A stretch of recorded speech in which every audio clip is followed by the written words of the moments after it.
In today's video, I'm going to teach you how to use data-level permissions in QuickBooks Desktop Enterprise. To get started, open QuickBooks Desktop Enterprise and sign in using the admin account, while the company file is in single-user mode. This is important because certain user and permission settings can only be changed when you're logged in with full administrative access and no one else is actively working in the file. Once you're in, go to the top menu and click Company. From there, select Users, and then choose Set up Users and Roles. This is the area where you manage user access and define what each person in your business is allowed to see or do inside QuickBooks.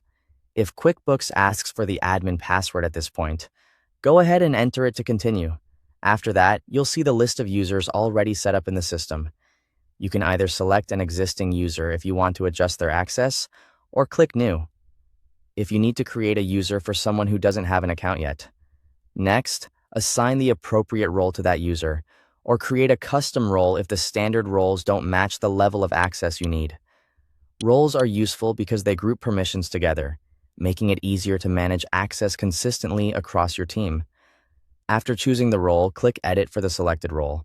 This is where you can fine-tune the settings and move beyond general permissions into more specific control.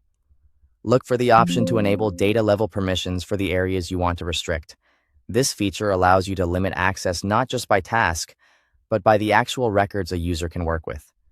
Now specify which customers, vendors, employees, accounts, classes, or other records the user should be able to access, depending on the permission options available in your setup. Be thoughtful here, because the goal is to give users access to only the information they need for their job and no more.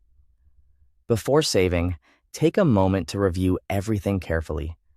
Double-check that the assigned permissions match the user's responsibilities and that access is limited to the required data only. This review step helps prevent confusion later and reduces the risk of exposing sensitive financial information. When everything looks correct, click OK or Save to apply the data-level permissions.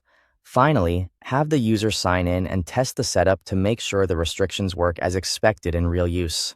If needed, you can always come back and make adjustments. Thanks for watching.